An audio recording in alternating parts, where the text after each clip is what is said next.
नमस्कार, मैं महेश कुमार आपका इस वीडियो में स्वागत करता हूं। आज इस वीडियो में इतिहास के कुछ महत्वपूर्ण सवाल को देखेंगे जिसकी एग्जाम में आने की संभावना है। तो चलिए देखते हैं वे कौन कौन से सवाल हैं जिनकी संभावना बनती है। हो सकता है इसमें से कुछ सवाल आपके एग्जाम में दिख जाए।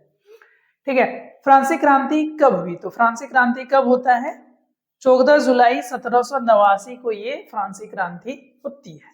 ठीक है, 14 जुलाई 1789 को। चलिए अगले सवाल की ओर बढ़ते हैं।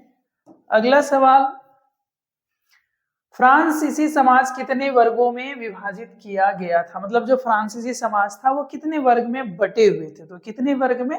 3 वर्ग में बटा हुआ था। प्रथम स्टेट, द्वितीय स्टेट और तृतीय स्टेट में बटा हुआ था। ठीक है, आप लोग कमेंट करेंगे कि पहले स्टेट में कौन थे। अगला सवाल है, न्याय, स्वतंत्रता और बंधुत्व का नारा किस क्रांति से संबंधित है? ठीक है, न्याय, स्वतंत्रता और बंधुत्व का नारा, तो ये किस क्रांति से संबंधित है? तो ये फ्रांसीसी क्रांति से संबंधित है। ठीक है, चलिए अगले सवाल की ओर बढ़ेंगे भाई। अगला सवाल है, रूस में 1917 की क्रांति के प्रमुख नेता कौन थे?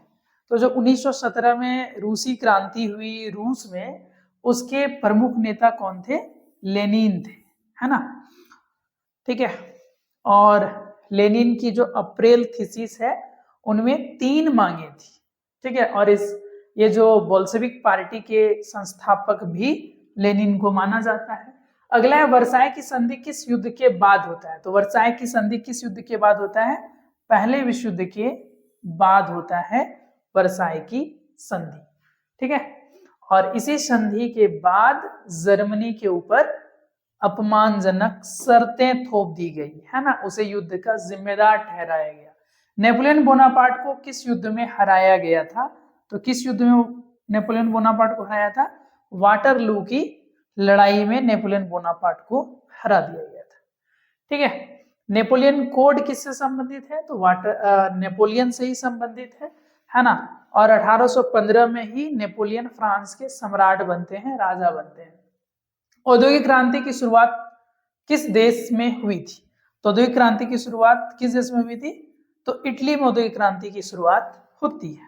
ठीक है, चलिए उद्योग लगने से औद्योगिक क्रांति होती है और इसका काल 1740 से 1850 के काल को माना जाता है। ठीक है, अगला सवाल है, 1857 के विद्रोह का प्रमुख कारण क्या था? भारत में जो 1857 का विद्रोह हुआ था, तो इसका प्रमुख कारण क्या था? तो इसका प्रमुख कारण आर्थिक कारण था। भारत के लोगों की आर्थिक स्थिति बहुत ज्यादा खराब हो गया था। ठीक है, क्योंकि यहाँ से धन अंग्रेज लोग अपने देश ले जा रहे थे, संसाधनों का बहुत ज्यादा दोहन कर रहे थे। ठीक है, और राजनीति में भी बहुत ज्यादा कह सकते हैं कि अंग्रेजों का हस्तक्षेप था, उलटफेर हो रहा था। अपने देसी रियासत को अपने राज्य में मिला लिया जाता था। ठीक है, तो ये कुल मिलाकर के कह सकते हैं कि ये उपरोक्त सभी कारण हैं। सवाल की ओर बढ़ते हैं। अगला सवाल क्या है? अगला सवाल है, फांसीवाद की विचारधारा का संबंध किस देश से था? तो जो फांसीवाद है इसका संबंध किस देश से है? तो इसका संबंध इटली से है। ठीक है, चलिए अगले सवाल की ओर बढ़ते हैं। अगला सवाल क्या है? हिटलर किस राजनीतिक दल का नेता था? ठीक है, तो जो हिटलर है वो किस राजनीतिक दल के नेता थे? तो वो नाजी पार्टी के नेता थे। ठीक है, और नाजी पार्टी के संस्थापक भी हिटलर ही है ना। हिटलर ने ही नाजी पार्टी की नींव रखी थी। फ्रांस के राजा लुई 16वां की पत्नी का नाम क्या था? तो फ्रांस के राजा लुई 16वां, है ना, तो इसके पत्नी का नाम क्या था? मेरी एंटोनेट, है ना, ये इसकी पत्नी है। अगला सवाल है, रूस में जार का शासन का अंत किस वर्ष हुआ? तो रूस में जार के शासन का अंत कब होता है? 1917 में होता है। ठीक है, 1917 में रूस में जार का शासन खत्म होता है। रूसी क्रांति के साथ ही इसका जो शासन काल है इनका पतन हो जाता है। फ्रांस की क्रांति के दौरान कौन सा कर केवल तीसरे वर्ग को देना पड़ता था? तो वो कौन से वर्ग थे? ठीक है, तो ये कौन सा कर तीसरे वर्ग को देना पड़ता था? तो उस कर का नाम क्या है? ठीक है, टाइल बोल सकते हैं या फिर यहाँ कुछ मिस्टेक है, ठीक ना, टेली लिखा हुआ है। अगला सवाल है, रूस में समाजवाद को बढ़ावा देने वाला मुख्य विचारक कौन था? तो समाजवाद को बढ़ावा किसने दिया? तो समाजवाद को बढ़ावा कार्ल मार्क्स ने दिया है। किसने दिया है? कार्ल मार्क्स ने। ठीक है, और कार्ल मार्क्स कौन थे? एक दार्शनिक थे। अगला सवाल है, प्रथम विश्व युद्ध कब शुरू हुआ? तो पहला विश्व युद्ध कब शुरू हुआ था? तो ये पहला विश्व युद्ध शुरू हुआ था 1914 में। ठीक है, और खत्म कब हुआ? 1918 में पहला विश्व युद्ध खत्म हो जाता है। अगला सवाल की ओर बढ़ते हैं, दास कैपिटल पुस्तक किसने लिखी? तो दास कैपिटल पुस्तक किसने लिखी है? तो इसको जो है ना कार्ल मार्क्स ने लिखी है। ठीक है, और इसी का नारा है, दुनिया के सारे मजदूरों एक हो। ठीक है, अगला सवाल की ओर बढ़ते हैं, रूस में बोल्शेविक दल का नेतृत्व किसने किया? तो रूस में बोल्शेविक दल का अगुवाई नेतृत्व किसने किया? तो इस दल का नेतृत्व लेनिन ने किया था। किसने किया था? लेनिन ने। ठीक है, हालांकि बोल्शेविक पार्टी के संस्थापक भी लेनिन है और लेनिन की 3 मांगे थी।